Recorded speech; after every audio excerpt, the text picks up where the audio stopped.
Assalamualaikum warahmatullahi wabarakatuh. Nama saya Mak Syirazi bin Mak Saman. Nombor matrik I183303321. Okey, slide saya berkaitan dakwah dengan debat. Maksudnya iaitu dakwah ni menurut istilah adalah menjadikan mudah untuk memahami dakwah dan mudah pula untuk melaksanakannya. Iaitu dakwah ni memudahkan orang lain melakukan sesuatu benda tu sebabkan kadang-kadang semua orang tak faham kan dakwah. Melalui dakwah ni dapat mengajar manusia, lepas tu mudah pula untuk melaksanakan. Iaitu contohnya macam orang yang tak tahu pasal hukum hakam ni, melalui dakwah ni lah dapat tahu mengenai satu benda tu. Okey, dari segi bahasa pula, dakwah di sendiri berasal dari perkataan Arab, iaitu perkataan dakwah ni daripada yad'u da'a da'watan. Itu perkataan dakwah adalah daripada segi istilah yang dikembangkan dengan kalimat da'a, iaitu yang bermaksud meminta tolong. Dakwah ni dia ada banyak maksud. Antara maksud dia meminta tolong, beribadat, memandu, menjemput, mengajak dan memanggil serta menyeru. Sebab itulah kita dapat daripada segi sebab tu daripada segi istilah je kita dapat tahu bahawa dakwah ni adalah memudahkan untuk memahami dakwah dan mudah pula untuk melaksanakan. Iaitu daripada dakwah ni lah kita dapat tahu macam mana beribadat, macam mana nak tolong orang kan. Dakwah ni adalah mengajar orang sesuatu benda yang baru. Okay. Dakwah adalah setiap usaha dan aktiviti yang bersifat menyeru, mengajak, memanggil orang untuk beriman dan taat kepada Allah SWT selari dengan ruang lingkup akidah, syariah dan akhlak Islamiah. Maksudnya dakwah ni adalah benda yang kita mengajak kepada ke arah kebaikan. Itu dia melibatkan akidah, syariah dan akhlak Islamiah kita sendiri. Secara ringkasnya, dakwah ni mengajak pada seseorang itu melakukan kebaikan. Okey, dia berbanding pula dengan debat. Debat ni dia bentuk dia luas kan. Daripada segi perbincangan dan topik dia luas. Tapi debat ni dia berbincang melalui logik akal. Okey. Lepas tu debat ni pula dia merangkumi pujukan yang memberi penekanan kepada tindak balas emosi pendengar. Maksudnya melalui debat ni dia mempengaruhi pendengar. Maksudnya kalau yang menyampaikan debat tu pandai untuk berdebat, dia dapat mempengaruhi pendengar tentang apa yang disampaikan dia. Okey. Debat ni pula, debat dengan dakwah ni lain. Iaitu debat ni dia mempertahankan apa yang dia pegang tu dengan hujah-hujah dia. Tapi dakwah ni dia mengajak orang untuk melakukan kebaikan. Debat ni dia lebih kepada untuk berpegang dengan apa yang dia pegang. Okey. Tapi walaupun macam tu, hukum debat ni dia dibenarkan maknanya. Hukum debat ni dia dibenarkan selagi mana dia tidak terlibat dengan benda-benda yang tercela. Contohnya debat ni dia kalau orang yang tak bertanggungjawab, dia akan mempertahankan benda tu walaupun dia tahu benda tu salah, tapi dia tetap mempertahankan. Jadi dia menyebabkan penindasan. Iaitu penindasan yang keras lah. Okey. Selain itu pula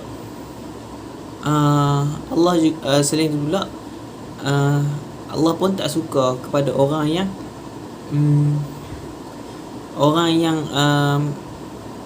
paling keras dalam debat ni. Maksudnya orang yang terlampau keras ni, orang yang terlampau memegang kepada benda tu sehingga tak ada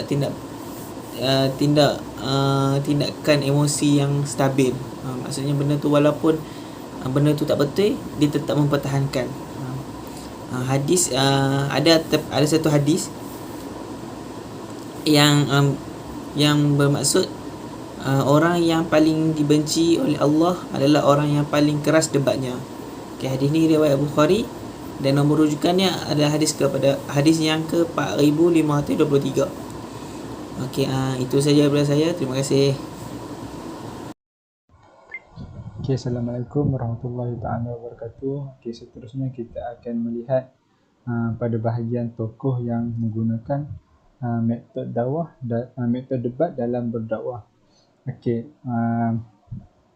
menurut Shihab 2005 ulama mengartikan kata jadalah sebagai menarik tali dan mengikatnya guna menguatkan sesuatu.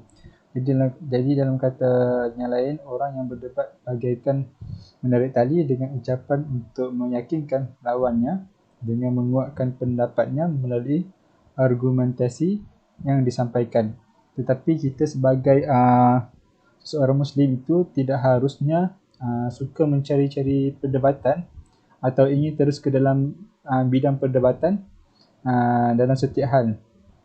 Dalam Al-Quran Al-Quran telah menjadikan debat sebagai salah satu cara menyampaikan kebenaran Islam, tetapi ia tidak bererti Al-Quran memerintahkan kita untuk senang ataupun suka dalam berdebat atau bersikap suka mencari-cari perdebatan. Oleh demikian, sebagai Muslim mestilah memahami bahawa metod dakwah hanyalah salah satu uslub dakwah dan bukan satu-satunya uslub.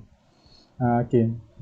Berdasarkan firman Allah Subhanahu Wa Taala dalam surah Al-Mu'minun yang bermaksud sesungguhnya orang-orang yang memperdebatkan tentang ayat-ayat Allah tanpa alasan yang sampai kepada mereka tidak ada dalam mereka melainkan hanyalah keinginan kebesaran yang mereka sekali-kali tidak akan mencapainya. Maka memintalah kepada Allah Subhanahu Wa Taala. Sesungguhnya Allah mintalah pertolongan kepada Allah Subhanahu Wa Taala. Sesungguhnya Allah Maha mendengar lagi Maha melihat. Jadi dapat kita fahami bahawa individu yang menggunakan metod perdebatan tentang ayat-ayat Allah tanpa alasan, tanpa argumentasi dan dalam dada mereka hanya keinginan akan kebesaran, iaitu meninggikan diri, sombong ataupun perhatian. Akibat daripada itu kita diperintahkan bagi mereka ini untuk meminta perlindungan daripada Allah Subhanahu Wa Taala. Okey, seterusnya saya nak sentuh nak sebut beberapa tokoh yang menggunakan metode debat dalam dakwah diorang.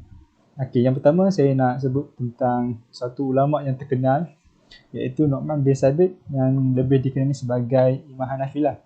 Okey. Imam Hanafi ini dilahirkan pada tahun 80 Hijrah dan wafat di Kufah pada tahun 150 Hijrah bersamaan dengan 767 Masihi. Beliau ni sempat hidup zaman Muawiyah dan zaman Abbasiyah. Jadi semasa zaman dewasa Imam Hanafi ini, dia seorang yang taat kepada ibunya, di mana ibunya telah mengajak Imam Hanafi, anaknya, untuk bertemu dengan ulama untuk bertanyakan tentang satu soalan yang hukum lah. Padahal Imam Hanafi waktu tu sudah menjadi mufti yang terkenal lah, boleh mengeluarkan fatwa sendiri. Tapi disebabkan Imam Hanafi ni seorang yang taat dengan perintah ibunya, ia ikutlah segala apa yang ibunya nak. Jadi dalam apa yang saya nak kaitkan dengan metode dakwah yang digunakan oleh Imam Hanafi, metode debat ni yang digunakan oleh Imam Hanafi pada ketika mana ada seorang etis yang dikirim oleh pemerintah Rom untuk berdebat dengan ulama-ulama Islam di kota Kufah. Jadi antaranya berlakulah perdebatan di mana yang kita sering dengar, perdebatan antara Imam Hanafi dengan Dahri. Dahri ni seorang etis yang menggugatkan orang-orang Islam dengan soalan-soalan yang logik, akal. Jadi antara persoalan yang ditanya oleh Dahri adalah benarkah Allah wujud? Kalau Allah wujud, di mana tempatnya? Jadi jawab Imam Hanafi adalah Allah tetap wujud dan tidak bertempat. Jadi untuk untuk menjawab soalan yang ditanyakan oleh hari ini, Imam Hanafi ditanya balik dengan soalan yang memakan diri makan diri si Dahri tu. Jadi dia tanya kepada Dahri, kalau kamu manusia, kamu bernyawa, cuba tunjukkan di mana nyawa itu terletak. Jadi si Dahri tak dapat menjawab soalan itu.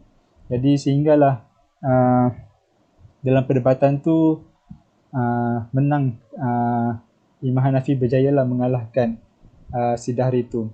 Jadi kat situ Imam Hanafi menggunakan metod debat dalam berdakwahnya sehingga akan dapat mengalahkan si etis tadi. Okey, seterusnya tokoh yang kedua yang terkenal, yang kita sering dengar namanya di media sosial, iaitu Dr. Zakir Naik. Okey, Dr. Zakir Naik nama sebenar adalah Dr. Zakir Abdul Karim, merupakan seorang ulama, penceramah dan pendakwa dari India yang sering menyampaikan ceramah mengenai Islam dan perbandingan agama di seluruh dunia.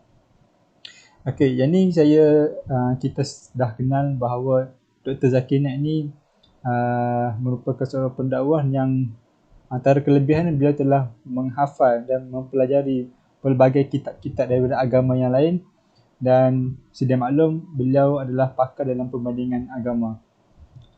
Jadi setiap dalam ceramah beliau banyak soalan yang diajukan kepada beliau dan dapat dijawab dengan ayat-ayat Al-Quran, dan antaranya berlaku perdebatan yang menyebabkan segala perdebatan dapat dijawab oleh Dr. Zakir Naik.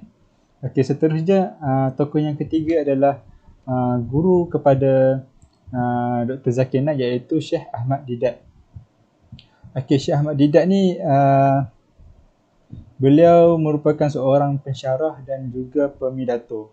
Ahmad Didat dilahirkan pada tahun 1 Julai 1918 di India, kemudian berhijrah ke Afrika Selatan pada tahun 1927. Syekh Ahmad Didat ni juga merupakan cendekiawan Islam yang mahir dalam bidang perbandingan agama. Beliau seorang yang pakar dalam selok-belok agama dan ada di dunia ini berjaya menumpaskan hujah-hujah lawannya. Antara debat yang terkenal lah, debat yang paling masyhur antara yang Syekh Ahmad Didat ni lakukan adalah berdebat dengan seorang tokoh agama Kristen, iaitu Jimmy Swaggart, iaitu yang bertajuk Is the Bible God Walk. Kat situ kita boleh banyak berlaku perdebatan yang hebat lah antara kedua-dua tokoh tersebut. Jadi itulah yang saya nak kongsikan. Terima kasih. Assalamualaikum warahmatullahi wabarakatuh. Nama saya Nur Fatihah binti Zainal, I1830276. Okey, saya akan sambung tentang adab dalam berdebat. Adab dalam berdebat ini, para ulama telah menggariskan beberapa etika dalam memastikan perdebatan tu berlaku secara adil.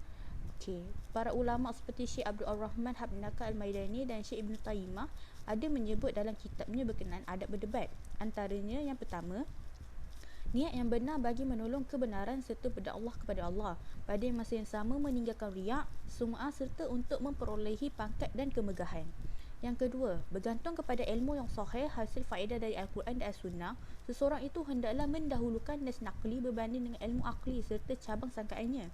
Dan yang ketiga, mencari kebenaran dan menghindari ketaksuban serta bersedia sepenuhnya untuk menerima kebenaran ketika nyata dan terzahir. Okey, para ulama juga telah membahagikan perdebatannya kepada dua. Yang pertama, perdebatan yang dikeji serta perdebatan yang terpuji. Antara sebab wujudnya perdebatan yang dikeji adalah pertama, perdebatan tanpa ilmu.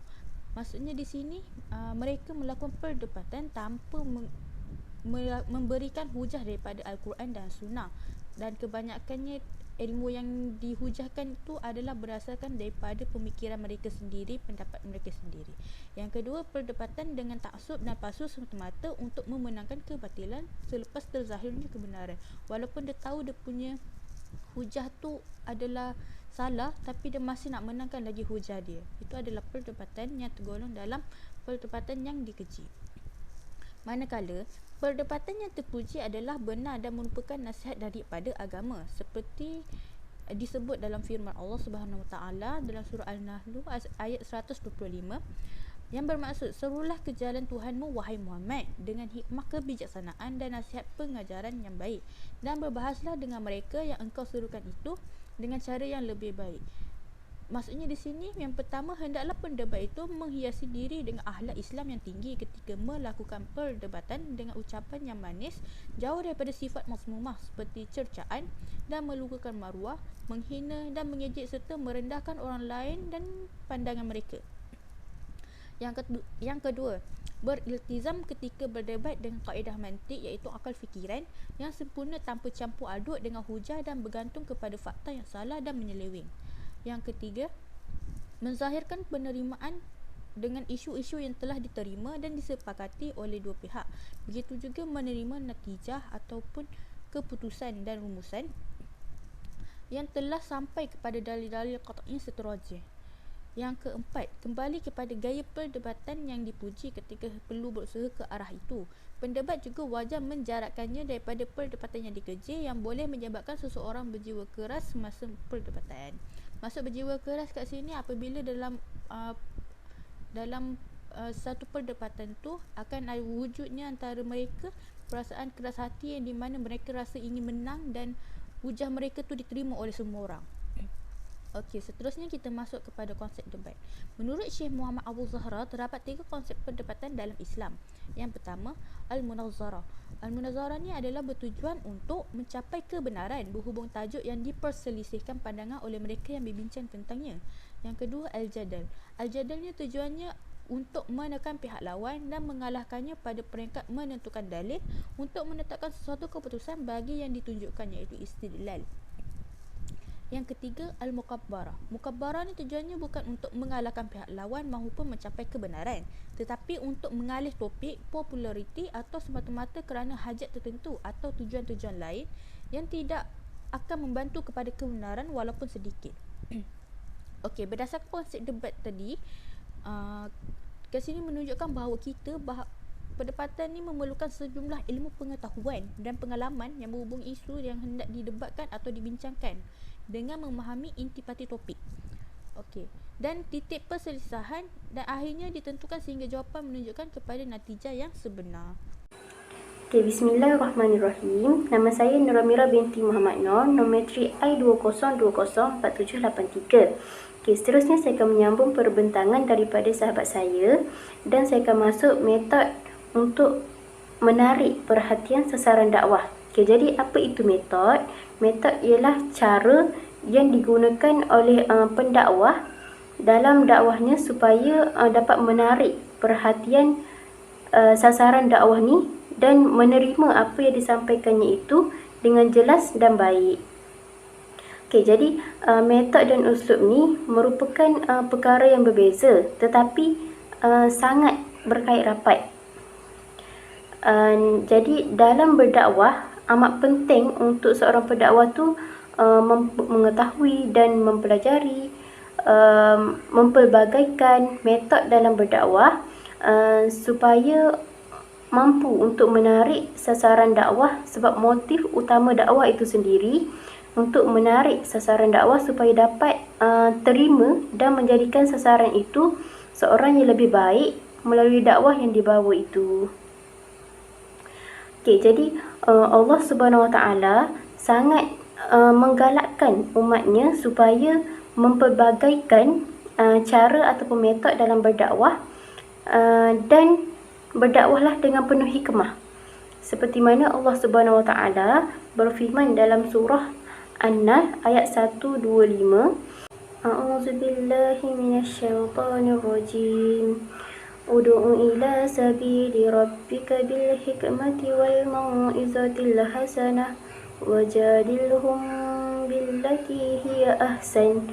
Maksudnya, serulah manusia kepada jalan Tuhanmu dengan hikmah dan pelajaran yang baik dan bantahlah mereka dengan cara yang baik.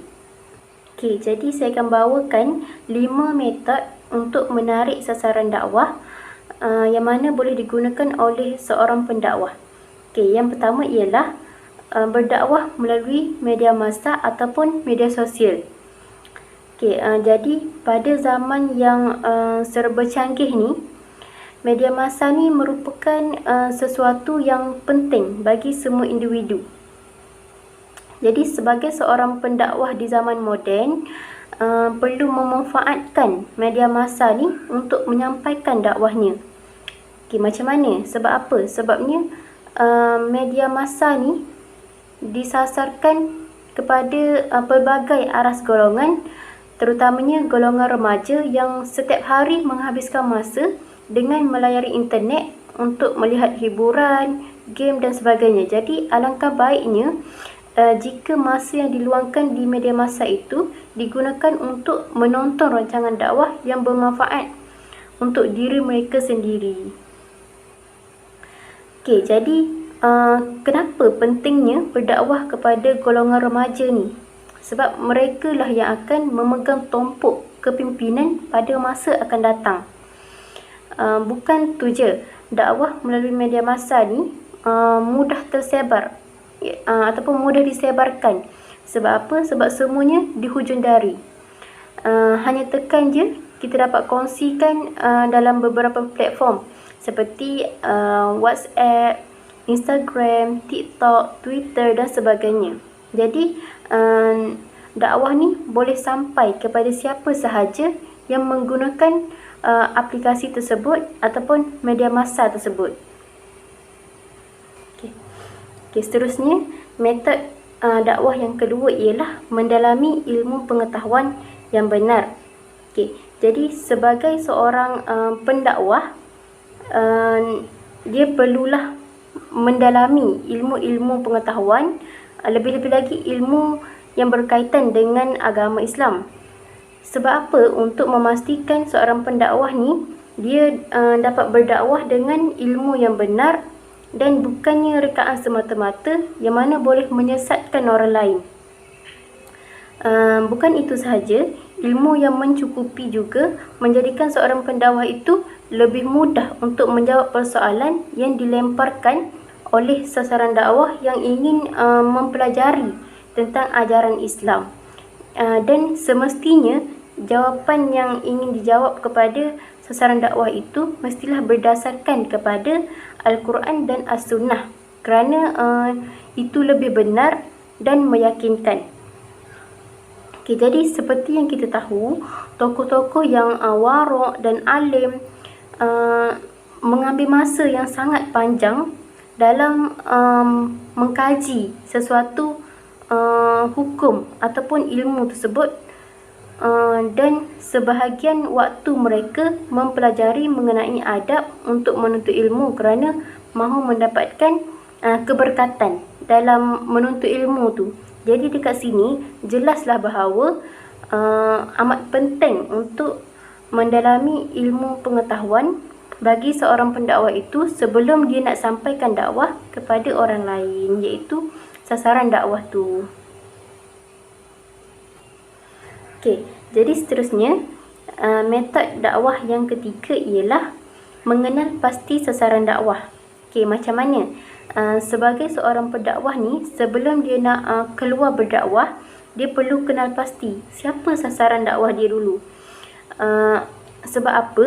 Sebab berbeza sasaran dakwah tu, jadi berbeza jugalah cara untuk berdakwahnya. Sebagai contoh yang boleh kita ambil, contohnya berdakwah kepada orang yang bukan Muslim, yang tidak tahu apa-apa mengenai ajaran Islam, sudah tentu tidak sama dengan cara berdakwah kepada orang Islam yang sudah mengetahui serba sedikit tentang ajaran Islam. Cara dakwah kepada golongan remaja juga pasti tidak akan sama dengan cara berdakwah kepada golongan yang lebih berusia. Jadi amat penting untuk seorang pendakwah ni, dia kenal dulu siapa sasaran dakwah dia, supaya apa yang dia nak sampaikan tu dapat diterima baik oleh sasaran dakwahnya. Seterusnya, metod dakwah yang keempat ialah menunjukkan akhlak yang baik. Jadi sebagai seorang pendakwah ni, penting sangat untuk dia tunjukkan akhlak yang baik kepada masyarakat. Sebab apa? Biasanya pendakwah ni akan dilihat sebagai role model ataupun contoh yang baik kepada masyarakat. Jika akhlak baik yang ditunjukkan, maka akhlak baik itulah yang akan diikuti oleh masyarakat. Tetapi kalau ditunjukkan akhlak yang buruk, maka buruklah tanggapan masyarakat terhadap pendakwah tu. Sekaligus membuatkan orang yang melihatnya itu merasa keliru dan was-was untuk terima dakwah yang dibawa oleh pendakwah tadi. Contoh dalam kampung kita ada seorang imam ni, dia mengajar dekat masjid untuk menjaga kebersihan, tapi dalam masa yang sama imam ni dia tak jaga pun kebersihan. Dia pergi masjid pun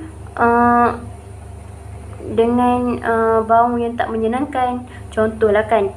Jadi kita sebagai sasaran dakwah, kita sebagai orang yang melihat imam tadi, kita akan rasa dia nak ajar aku untuk jadi seorang yang pembersih, tapi dia sendiri pun tak jaga benda tu. Jadi kita pun rasa was-was nak terima apa yang dia bawa tu.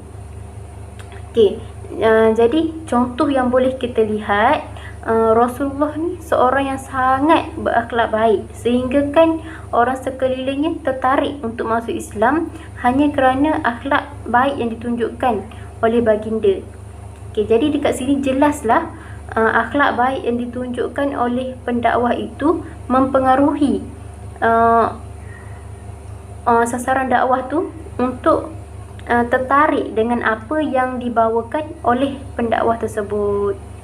Okey, jadi metod yang kelima, iaitu yang terakhir, ialah menggunakan percakapan ataupun tutur kata yang sopan. Jadi biasanya dakwah ni digunakan dalam lisan ataupun percakapan. Jadi pendakwah ni dia perlu menggunakan kata-kata yang baik dalam dakwahnya, kata-kata yang sopan, yang lemah lembut, kerana itu akan menarik minat pendakwah untuk mendengar apa yang dibawa olehnya. Contoh, kita letakkan diri kita sebagai seorang pendengar. Kalau kita mendengar ceramah dan ustaz ni dia bagi ceramah dengan kata-kata yang kasar, kata-kata yang menyindir, mengkeji, kita sendiri pun akan rasa tak berapa suka. Kita sendiri akan rasa tak senang dengar benda tu. Tapi kalau kita dengar ceramah daripada seorang ustaz yang dalam dakwahnya itu, dalam ceramahnya itu diselitkan kata-kata yang baik atau nasihat dan menggunakan kata-kata yang lemah lembut, kita pun akan suka untuk dengar ceramah dia. Kita akan rasa tenang je bila kita dengar. Jadi kita dapat terimalah dakwah yang disampaikan oleh ustaz tadi. Okey. Jadi kata-kata yang baik ni juga penting. Sebab apa?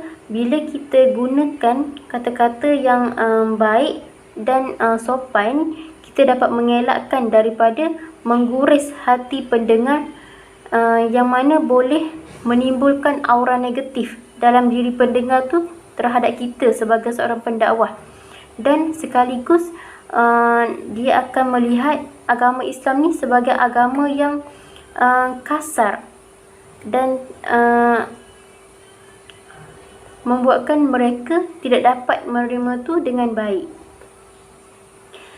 Ayat yang berlapik dan kiasan kadang-kadang mampu memenangi hati sasaran dakwah ni supaya suka kepada kebenaran.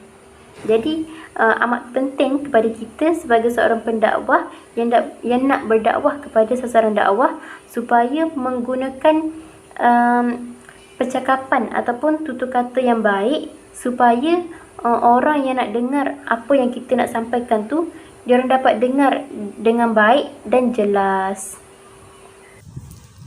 Assalamualaikum warahmatullahi wabarakatuh. Nama saya Nur Syakilah binti Arsyad, bernombor metrik I18303335. Topik saya untuk pembentangan hari ini adalah berkenaan dengan sumber metod dakwah dan debat Islamiah.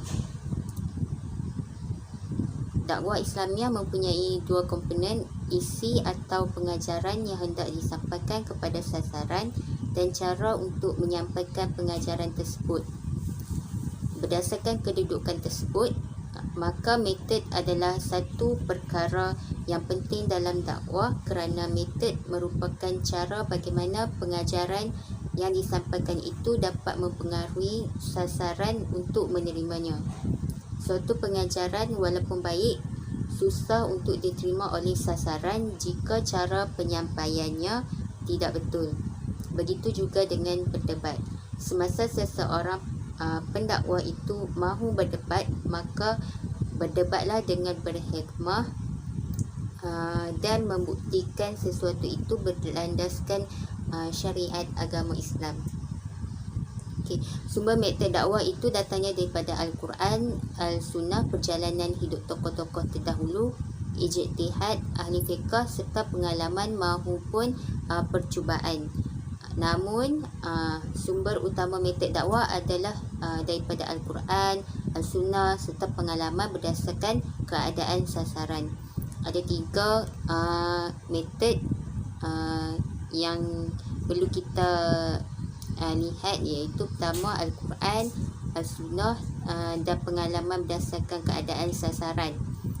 Kita tengok dulu Al-Quran. First, Al-Quran bukan setakat memberi banyak contoh tentang cara berdakwah, malah memerintah setiap orang Islam supaya berdakwah dengan menggunakan cara tertentu. Dalam firman Allah SWT dalam surah Al-Nahl ayat 125, Allah berkata, serulah manusia kepada jalan Tuhanmu dengan hikmah dan pengajaran yang baik, dan berdebatlah dengan mereka dengan cara yang baik. Sesungguhnya Tuhanmu dialah yang lebih mengetahui siapa yang sesat dari jalannya, dan dialah yang lebih mengetahui siapa yang mendapat petunjuk.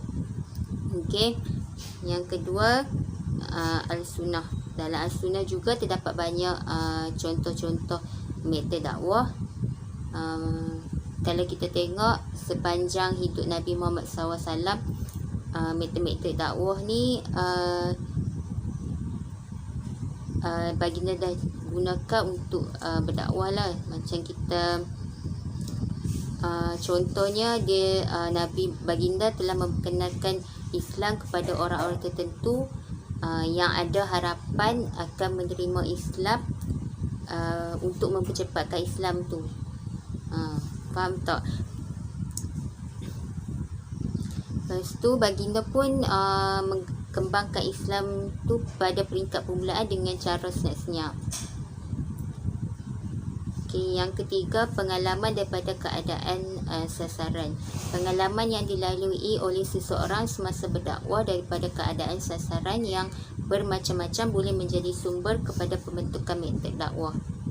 Ini bererti bahawa pengalaman-pengalaman terdahulu dengan bermacam-macam metod yang digunakan untuk disesuaikan dengan sasaran yang berbeza boleh dijadikan khazanah dan rujukan untuk orang kebelakangan.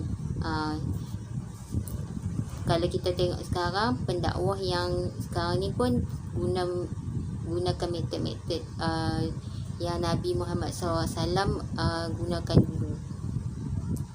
Pembinaan metod dakwah dalam berdebat sangat berhubung kait dengan keadaan masyarakat kerana dakwah ialah penyelesaian masalah, sama ada yang berhubung dengan akidah, syariah, akhlak ataupun lain-lain. Masalah yang dihadapi oleh sesuatu sasaran itu agak berbeza. Oleh itu cara penyelesaian sesuatu isu pun berbeza juga. Pendakwa yang mengikut metod yang betul adalah pendakwa yang cuba menyidik keadaan sasaran dan pengalaman-pengalaman orang lain berdasarkan apa yang dilakukan sesuatu yang tepatlah. Maksudnya supaya dapat dilakukan satu cara berdakwah yang tepat dengan sasaran. Assalamualaikum warahmatullahi wabarakatuh.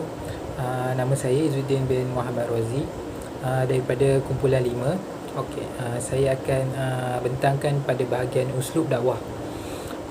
Uslub dakwah ialah satu perkataan Arab yang bermaksud jalan atau cara. Mengikut istilah dakwah pula, uslub dakwah ni ialah cara penyampaian kandungan atau isi dakwah itu dengan dalam bentuk ibarat ataupun dengan cara tertentu. Maksudnya uslub kat sini, uslub dakwah ni adalah satu bentuk cara penyampaian lah. Mungkin dalam bentuk lembut, keras, kasar dan sebagainya.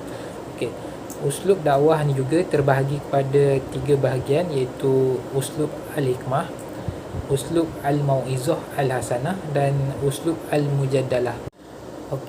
Yang pertama uslub al-hikmah. Uslub al-hikmah ni ialah setiap tutur kata yang memberikan pengajaran atau menyeru ke arah kebaikan dan menegah ke arah keburukan adalah bermaksud adalah hikmah lah.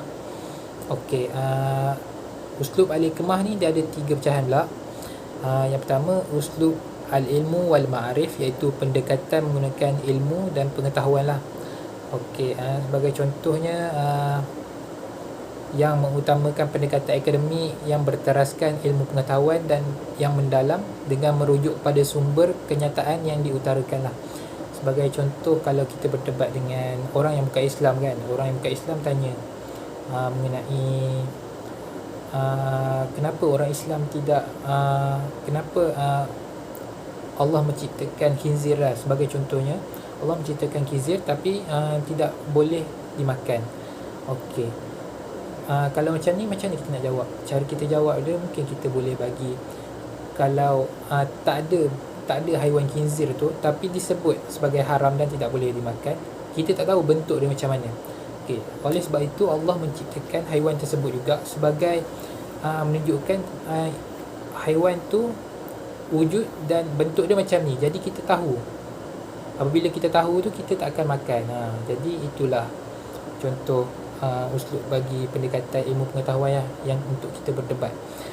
Yang kedua pula, yang pecahan daripada uslub al-hikmah ni ialah uslub al-laf wa al-lin, iaitu pendekatan lemah, lembut dan lunak lah. Pendekatan lemah lembut dan lunak ni, sebagai contohnya boleh kita ambil ialah pendekatan yang digunakan oleh Nabi Muhammad SAW. Sepertinya saya petik daripada kisah daripada seorang badui lah yang membuang air kecil di dalam masjid. Apabila para sahabat melihat perbuatan badui tersebut, para sahabat terus menghakimilah dengan terus pukul badui tersebut.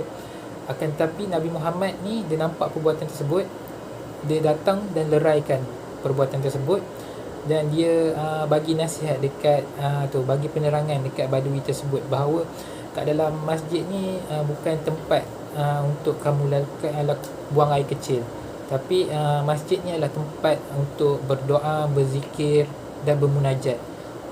Jadi melalui perbuatan Nabi Muhammad tersebut, badui ni, Arab badui ni tersentuh dan beliau macam mendoakan juga Nabi Muhammad. Kat situ kita boleh tengok pendekatan yang digunakan oleh Nabi Muhammad ini ialah dengan lemah lembut. Yang seterusnya daripada uslub al-hikmah ni, pecahan yang ketiga ialah pendekatan yang menggunakan kekuatan dan kekerasan lah. Uslub ni dapat dilihat pada zaman Islam, pada zaman awal Islam, akhir Islam, di mana sebagai contohnya pendekatan yang lemah lembut tak berjalan dah. Jadi kita boleh menggunakan pendekatan yang kasar ataupun keras sikit. Kasar dan keras bermaksud di sini bukan kita menggunakan satu objek yang tajam, bukan, tapi kita menggunakan lidah untuk berdebat. Sebagai contohnya, bila apa yang kita sampaikan tu, benda tersebut terus menusuk kalbu mereka, dan orang kata bila kita guna lidah untuk berdebat ni, lidah ni lebih tajam daripada senjatanya. Okey, di sini adalah maksud kekuatan dan kekerasan tersebut. Kita gunakan lidah. Okey, kalau kekuatan mungkin daripada segi kekasaran tu mungkin sebagai contohnya kita memerangi kafir, orang kafir harbi. Sebagai contoh, kafir harbi ni mereka yang tak suka kepada orang Islam lah. Jadi kita boleh gunakan pendekatan kekerasan. Okey. Seterusnya uslub al-mau'izah al-hasanah, iaitu uslub ni antara cara dia adalah berdakwah melalui nasihat dan pengajaran yang baik lah. Kita menunjukkan contoh ataupun teladan yang baik. Mau'izah al-hasanah adalah beberapa pengajaran ataupun nasihat yang berdasarkan apa yang terkandung dalam Al-Quran lah. Al-Quran dan aspek perkhabaran yang menggembirakan dan ancaman yang menakutkan, kemudian disertai dengan kesabaran, keikhlasan dalam nasihat yang diberikan.